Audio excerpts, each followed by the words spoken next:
Yo, salut Mookie, voilà, c'est Chapeau de Page, j'espère que vous allez bien, on se retrouve aujourd'hui pour la review du chapitre, punaise, de l'épisode. Quand je fais une review d'épisode, je dis chapitre, quand je fais une review de chapitre, je dis épisode, franchement. Si vous avez ma review de DBS, voilà, ça, vous avez dû vous faire un déco, non, bien entendu, le chapitre 370 de Toriko, c'est vrai que, ouais, pour l'animé, ça va part si, un peu comme Hunter x Hunter, un autre studio décide de se pencher sur son cas et de le réadapter, je prie pour que ça se fasse, parce que franchement, les combats dans le monde gourmet, j'allais dire dans le nouveau monde, c'est un truc de fou, et il faut que ce soit adapté, il faut que ce soit bien fait. Enfin bref, voilà, c'était le petit coup de gueule de début de review, en plus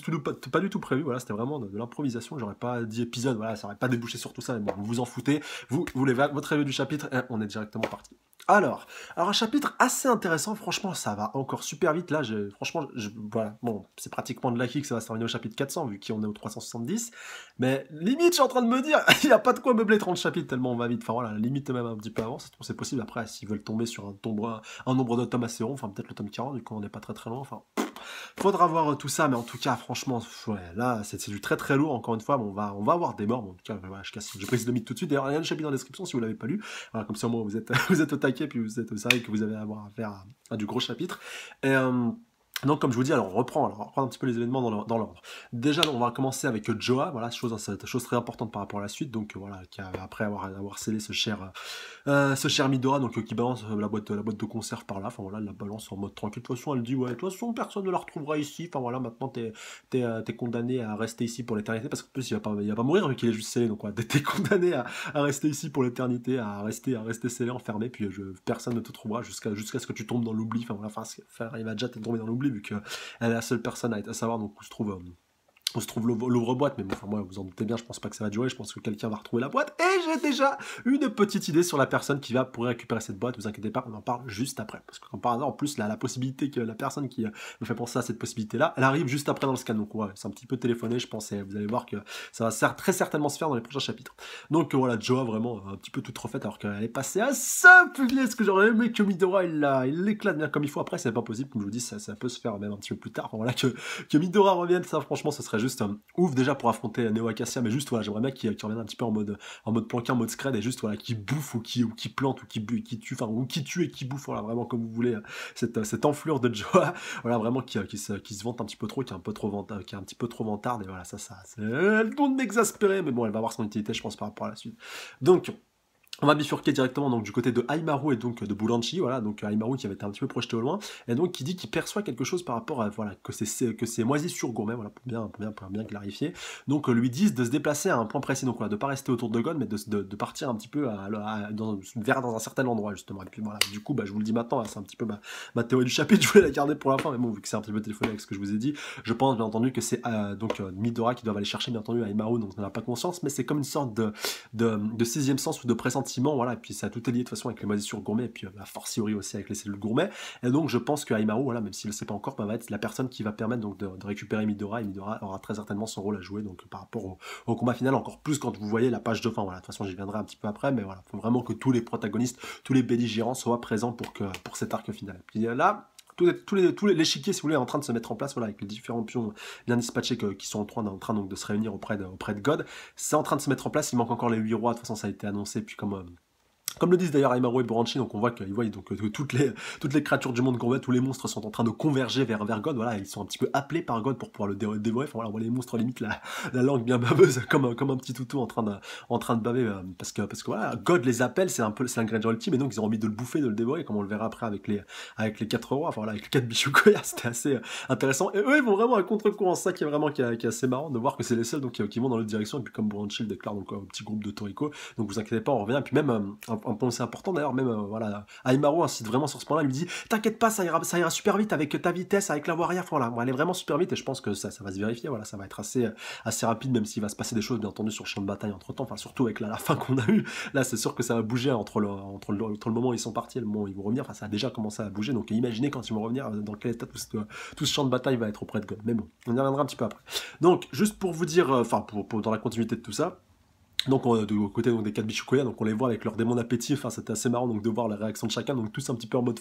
flip, en mode stress avec les démons d'appétit qui en remettent une couche, qui disent donc voilà, va falloir bien faire attention à ça, pareil pour, à part Zebra, voilà, enfin à part Zebra, c'est pas le seul, vous allez voir, Zebra qui dit punaise, plus de 10 milliards, ouais, plus de 10 milliards d'années, je crois que Gigi avait fait référence à ça juste un petit peu avant par rapport aux 10 milliards d'années du coup que God donc réapparaît, voilà, pour qu'il puisse avoir donc sa forme ultime, quoi, qui est un petit peu sa forme ultime, ça on en reviendra encore une fois un petit peu après, parce que Gigi va avoir son rôle un rôle prépondérant et très important dans ce chapitre-là. Donc Zebra, voilà, qui est un petit peu impatient et tenant des coups, et même son démon d'appétit qui lui est un petit peu plus en flip, un petit peu plus en stress, qui lui dit calme-toi, tempère-toi, écoute, voilà, de toute façon, tu vas te calmer, et puis même on le verra après avec les 4 rois, ils vont vite déchanter, et on a qu'un, voilà, qui est vraiment en mode déter, avec son démon d'appétit, voilà, vraiment, c'est le bloc soudé, c'est Toriko qui dit, putain, enfin, l'ingrédient ultime, là, la punaise, mon plat ultime, le dernier ingrédient qui manque à mon menu complet, je crois d'ailleurs qu'il en manque deux, il me semble, c'est qu'il manque la viande, plus le plat principal, si je dis pas de bêtises, voilà, corrigez-moi dans les commentaires, il me semble bien qu'il lui en manque encore deux, donc on verra ça un petit peu après. Mais juste pour revenir sur Toriko, qui lui, il est vraiment au taquet, il a vraiment envie de le bouffer, voilà, c'est le Saint Graal, c'est son objectif depuis le début du manga, et là, voilà, en plus c'était marqué sur son mode complet à la recherche de God, donc voilà, là, il a envie de le bouffer, il a envie de le découper, de le massacrer, enfin voilà, de l'éventrer, tout ce que vous voulez, mais il a vraiment envie de le dévorer, voilà, de le massacrer, c'est un truc de malade, et voilà, c'est ça qui était assez ouf de voir vraiment Toriko qui, même dans une situation comme ça, pratiquement critique, enfin d'ailleurs il m'a vite déchanté par la suite, mais de le voir que là, il vient de voir God en face de lui, il a vu de quoi il était capable, parce que je rappelle quand je fais le précédent, quand il a bouffé la lune, bah là, il est encore au taquet, bah, c'était assez ouf. Mais donc voilà, comme je vous dis, bah, ça va assez vite déchanter vu que les 4 rois vont essayer donc de le combattre, enfin voilà, de le combattre et de tenter deux trois petits trucs, enfin surtout Zebra et puis Coco, Toriko, enfin je crois pas tant que ça, si je dis pas de bêtises, enfin il a pas essayé plus que ça, voilà, que ce soit par rapport à sa fourchette, par rapport à son couteau, enfin peut-être qu'il en a balancé un ou deux au début, si je dis pas de bêtises, enfin voilà, faudra que je revérifie, enfin c'est pas si important que ça, mais bon, même avec l'assaut des 4 rois, donc d'un côté, donc Toriko comme je vous dis avec la fourchette et puis le couteau, Zebra pareil avec son radar, enfin voilà, avec son sonar aussi super puissant, voilà, avec tout ce qui a un rapport par rapport au cri et par rapport au son, voilà, qui essaie d'un petit peu de le lacérer, de le couper, enfin là, on sait que ça aurait été n'importe quelle créature en face, elle se serait fait littéralement éventrer, ça lui fait rien, voilà, limite, ça pose du caoutchouc, voilà, ça rebondit dessus, et puis ça le découpe pas, voilà, j'allais dire que ça l'atteindra jamais au niveau cellulaire, on sait pas, et heureusement, j'espère que non, mais on voit quand même que voilà, ça bouge pas mal. Pareil pour Komatsu, pardon, pour Coco qui tente donc lui avec des champignons, je crois que Gigi lui a fourni, enfin là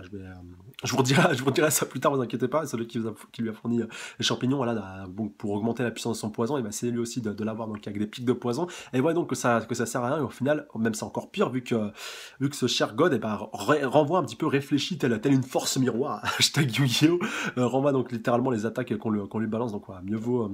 opter pour une autre stratégie, mais en tout cas ils sont assez dans la MRT, voilà, pour pas être vulgaire. Et donc, comme justement le déclara Starjun un petit peu après, voilà, parce que lui aussi sont présents, voilà, au taquet, voilà, le pote de Komatsu, là, qui avait fini dans la gourmet corp, voilà, on va pas épiloguer sur lui à 40 ans, mais il va être quand même assez important, vu que c'est le seul cuistot qui est encore présent, et donc ils vont compter sur lui, donc voilà, pour être un petit peu formé par un Gigi vite fait, pour pouvoir essayer de cuisiner God, voilà, vu que Matsu est un petit peu, vu que Matsu a été bouffé par God au chapitre précédent, et donc il ne reste donc que au taquet comme cuistot pour pouvoir tenter de le cuisiner. Comme le précise, je crois, je sais plus si c'est Coco ou Sunny ou si c'est Gigi qui le précise, donc maintenant il compte sur sa chance des ingrédients, voilà, qui est, je rappelle, donc typique des chefs cuisiniers, voilà, pas des gourmet hunters, mais plus des cuisiniers, et donc il compte vraiment sur sa chance de nourriture pour pouvoir arriver donc à inverser la tendance, pour arriver, pourquoi pas, à cuisiner God. Donc oui, petite précision, voilà, entre-temps, j'ai vérifié. Donc oui, c'est bien Aimaru donc, qui a donné les champignons pour renforcer le poison donc, de ce cher Coco. Et donc après, on va arriver sur un point assez important, vu qu'on va avoir un petit peu l'état des lieux de la situation actuelle, vu que ça bouge pas trop, et puis que ça stagne, et puis que rien n'est efficace. Et donc c'est là que Gigi va être assez intéressant, donc il va nous apporter une nouvelle précision. Donc là, voilà, j'ai pris le scan sous les yeux, histoire de bien vous le narrer et l'expliquer assez clairement, donc par rapport à Gourmet Inflation. Ouais, voilà, Gourmet Inflation, je vais essayer une autre formule pour que ce soit plus clair, mais ça sert à rien. Donc voilà, qui est vraiment le pouvoir qui permet, en fait, qui donne vraiment toute la puissance et toute la force à ce cher à ce cher God, et surtout voilà, qui a fait qu'il arrivait à avoir un tel niveau de puissance à l'heure actuelle. Donc je reprends ce qu'a dit Gigi parce que ça va être assez important. Depuis leur création dans cette galaxie, les cellules gourmets ont cessé de croître et de se renforcer. Désormais, cette saveur croissante a fait augmenter cette saveur croissante a fait augmenter et la force et l'appétit. Donc voilà, vraiment comme quoi c'est important que ça s'est augmenté un petit peu proportionnellement au cours du temps, et donc ce qui a eu pour conséquence donc d'avoir un God à l'heure actuelle, et comme le justifiera un petit peu plus tard Gigi, enfin de toute façon voilà, je crois que j'avais plus besoin du scan.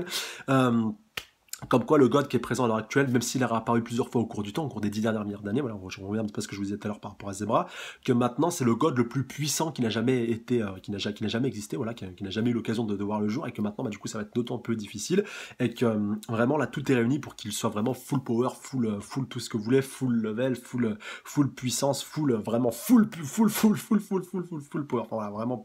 pour que ce soit bien clair, et que du coup après toutes ces années, voilà, un petit peu à faire un petit peu son schmilblick à se régénérer, à revenir au cours de ces 10 milliards d'années, ben voilà, il a réussi enfin à devenir, à atteindre donc sa maturité et donc son statut où il est le plus puissant et donc où il est vraiment au top de sa puissance et de sa forme et puis surtout de son goût, voilà, vraiment à tous les niveaux. Enfin, voilà, pour que ce soit bien clair pour tout le monde ce coup-ci. Et donc, pour revenir à Gourmet Inflation, voilà, c'est vraiment l'appétit et la force vitale, donc comme je vous disais, qui a été décuplé. Et donc, comme explique aussi Gigi, ça aussi c'était assez intéressant. Comme quoi, c'est ça aussi qui a permis donc la naissance des 8 rois. Voilà, comme quoi aussi c'était vraiment tout est lié. Voilà, dans Toriko, tout est bien établi, tout est bien prédéfini, tout est bien vraiment organisé par l'auteur. Et ça, franchement, c'est vraiment quelque chose de très très fort, surtout pour un manga, voilà, qui devait être un petit peu de cette envergure-là. Voilà, ça on peut limite le comparer à du Bleach ou à du One Piece par rapport à la prévision, par rapport au background, même Naruto. Enfin, ouais, c'est ça qui est un petit peu dommage que j'allais dire que Bleach, enfin Bleach un petit peu aussi, que Toriko soit tant gâché aussi rapidement, parce qu'il y avait vraiment de quoi faire beaucoup plus. Voilà, j'aurais aimé, comme bon, ça je le dis assez souvent, mais j'aurais beaucoup aimé que toutes les zones du monde gourmet soient développées, qu'elles aient leurs arcs, même si voilà, ça allait pas forcément très très vite, mais comment on prenne le temps de développer tous les arcs. Mais bon, après, qu'est-ce que vous voulez, le manga n'était plus assez vendeur et donc bon, on a pris une décision assez irrémédiable, mais c'est vrai pour moi, voilà, pour moi je jetterai pas la pierre sur les acheteurs ou sur les lecteurs du Jump, bien au contraire, vu que c'est eux qu'on fait vivre le manga quand même qui ont permis déjà de voir le jour et de durer aussi longtemps, mais surtout voilà, par rapport à l'animation qui a été vraiment pourrie. Mais bon, voilà, je vais pas épiloguer là-dessus, puis vous connaissez mon avis par rapport à tout ça. De toute façon je suis loin d'être le seul à avoir cet avis là par rapport à l'animé de Toriko. Et donc Gigi, bah, par la suite, qui voulait entreprendre tout simplement la cuisson, enfin la cuisson de God, et donc l'expliquer à Starjun et puis Otake, donc voilà, les deux membres de la Gourmet Corp, voilà, ça s'invente pas. Mais malheureusement pour lui, bah, il n'aura pas le temps de le faire, vu que Neo Acacia, voilà, va surgir derrière lui, et comme il le déclare lui-même, voilà, ce froid, voilà, il sent le froid glacial de la mort qui est en train donc d'arriver sur lui. Et donc on va avoir droit à un petit flashback, voilà, par rapport à lui. Donc on sait que lui, donc Kaka et puis Shishi, donc voilà, les trois Nitros rouges, voilà, vraiment pour vous resituer, pour contextualiser, donc il y avait un lien avec Ichiryu, donc en plus de Don't Slime, donc voilà, Don't Slime, il avait Don't Slime, que Ichiryu, il avait vraiment un lien avec pas mal de créatures très très puissantes, et donc voilà, que les trois quarts sont déjà butés, bah Ichiryu est mort, Don't Slime est mort et s'est fait bouffer par Neo Acacia. Maintenant Gigi, bon il reste encore Kaka et Shishi, enfin surtout Shishi qui était avec Setsuno, si je dis pas de bêtises, donc ouais, c'est les deux là aussi doivent encore se pointer, puis ils auront certainement leur rôle à jouer, même si c'est vrai que Setsuno, voilà, on l'avait vu il y a quelques chapitres quand Tanjiro, voilà, avait décidé donc de balancer donc son grand cri, voilà, sa grande technique et tout, voilà, juste surpuissante, et donc voilà, pour éviter donc que Guinness, je crois, se fasse atteindre, enfin pour éviter que tout parte un petit peu trop en vrille, enfin voilà, j'essaie un petit peu de remettre un petit peu tout ça en contexte. Donc c'est Tsuno qui avait créé donc une barrière de protection là pour éviter que tous les désagréments et tout. Enfin, voilà, on les a vraiment vu full power. Et je pense du coup que Setsuno aura aussi son rôle à jouer et reviendra très certainement sur le devant de la scène, tout comme Shishi et aussi Kaka, voilà, qu'on avait laissé il y a un petit moment maintenant. Et comme nous l'apprend donc Gigi, bah, par rapport à Ichiryu, là, par le passé, donc, qui avait déjà trahi les Nitros Blues, je crois que d'ailleurs ce qu'on avait vu durant le flashback d'Ichiryu, durant son combat contre Midora, donc peu de temps avant sa mort finalement, et que donc bah, depuis cette époque-là, si eux aussi ils ont un petit peu changé de camp, voilà, parce qu'au final, même si voilà, ils étaient plus assujettis par rapport aux Nitros Blues, on sait qu'il y a un rapport de force pas mal très très important, on va dire, de maître à esclave entre les Nitros Bleus et les Nitros Rouges, voilà, même si c'est la même race quelque part, et que donc voilà, bah, ils étaient pris d'affection par rapport à Ichiryu, parce que surtout il leur avait donné un nom, et donc c'est ça qui avait permis donc leur changement d'allégeance, surtout le fait qu'ils aient un petit peu d'humanité. Voilà. C'était plus simplement des monstres, simplement là pour pouvoir bouffer, et juste bouffer pour bouffer, un petit peu comme Neo Acacia, mais simplement que voilà, maintenant ils ont un petit peu une raison d'existence, et que des sentiments, voilà, ils ont un petit peu aussi commencé à connaître et ressentir des sentiments dès qu'Ichiryu leur a chacun attribué un nom. C'est pour ça voilà, ils avaient vraiment un lien très très fort avec lui. C'est pour ça aussi que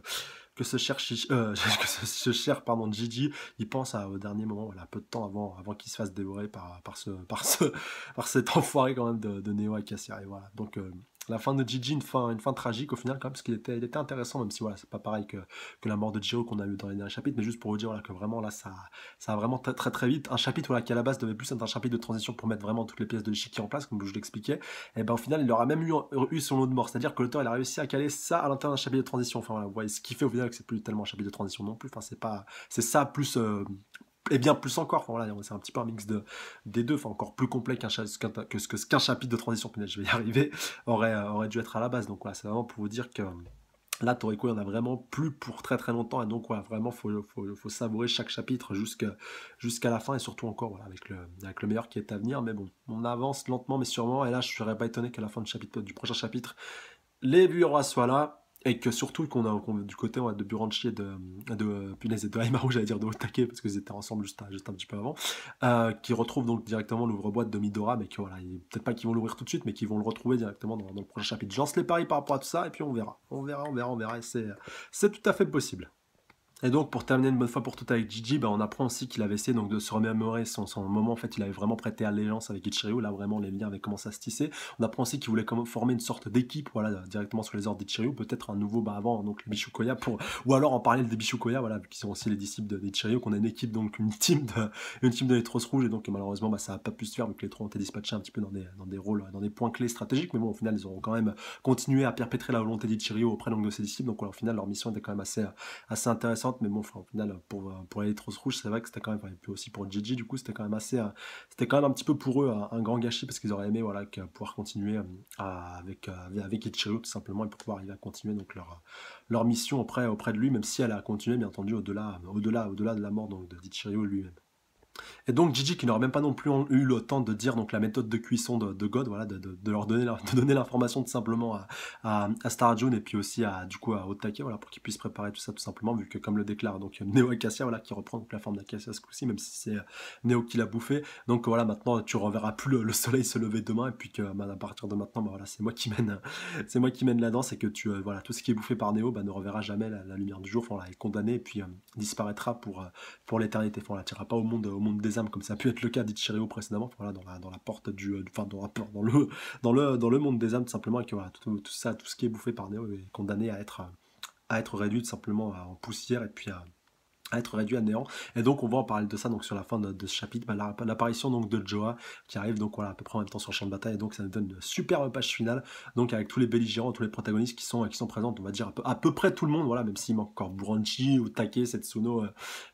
Kaka, d'ailleurs Shishi, je vous mettrai dans les commentaires, parce que je me rappelle plus du tout la dernière fois qu'on l'a vu, mais ni même s'il s'est fait buter, parce que ouais, peut-être attendez durant l'arc contre Bambila, ouais, bref, j'irai checker tout ça, puis je vous mettrai tout ça, soit j'en parlerai dans la prochaine review, soit je le mettrai tout simplement dans les commentaires, voilà, et puis je donnerai mon avis par rapport à tout ça. Mais bon, il reste encore un Nitros rouge encore vivant, donc celui-là c'est Chichi, au moins celui-là c'est sûr et certain. Et donc peut-être que ça viendra de lui, la cuisson, voilà, la méthode de cuisson de God, parce que logiquement, si on suit la logique, si Gigi le connaissait, je pense que c'est pareil pour Kaka et pour Chichi, et donc si Chichi est le seul à être encore vivant, parce que pour Kaka j'ai vraiment un très gros doute maintenant que je me penche dessus. Et donc ouais, voilà, de toute façon ça viendra peut-être, le salut viendra d'eux, et puis ou peut-être de Komatsu, voilà, Komatsu qui est à l'intérieur, et que je n'exclus pas la possibilité qu'il arrive à le cuire, ou à commencer à le cuire de l'intérieur, enfin du moins à le cuisiner, pardon, donc de l'intérieur, pourquoi pas, en tout cas ça pourrait être intéressant, mais Komatsu aura son rôle à jouer, ça je vous le garantis. Et donc le chapitre donc qui se termine là-dessus, donc voilà, avec donc tous les protagonistes réunis, puis donc God en train de contempler tout ça de très près, puis donc voilà, vraiment même Midora, et puis Midora, pardon, même Acacia et Joa, voilà, qui sont vraiment tout près, puis on voit, comme je vous dis, l'accélération de la trame principale, avec donc Joa qui était au début du chapitre, était encore sur le lieu de son combat contre Ney, bon voilà, avec Tokage, ça s'est déplacé super vite, donc je rappelle son petit serpent noir un petit peu visqueux qui peut la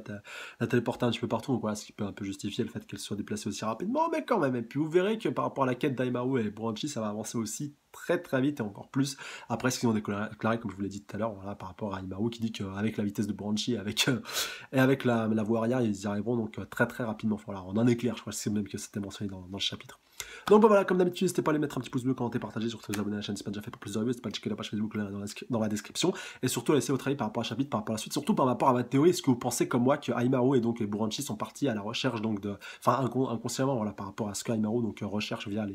les moisissures gourmets, est-ce que ça va être donc simplement l'ouvre-boîte doré donc où est enfermé Midora? Pour moi, je pense quand même que c'est assez crédible, surtout que ces deux événements se suivent directement dans ce chapitre-là. Voilà. L'un suit directement l'autre. Voilà. C'est pas l'un au début du chapitre, là, à la fin du chapitre. Là, c'est vraiment, ça se suit directement. Donc, je pense voilà, que c'était un petit coup de téléphoné, un petit clin d'œil de l'auteur pour nous dire que voilà, il est bien parti pour aller récupérer tout ça. Voilà. En tout cas, bah, j'espère que ça vous aura plu. Et puis, bah, comme d'habitude, n'hésitez pas à laisser vos avis dans les commentaires, vos théories par rapport à tout ça. Même si vous trouvez que, est-ce que vous trouvez que ça allait savoir un petit peu trop vite? Est-ce que vous trouvez au contraire que ça prend le bon rythme pour plutôt que ça traîne un petit peu en longueur sur la fin? Enfin, voilà, laissez-moi vos avis dans les commentaires par rapport à tout ça. Un grand merci à vous les abonnés, comme d'habitude, à chaque fois les anciens, comme les nouveaux, comme les futurs. Franchement, force à vous, big up à vous, vous êtes les best, vous êtes au top, et je vous kiffe, et je vous embrasse très fort, et je vous dis à la semaine prochaine, prenez soin de vous, salut à tous. Sayonara.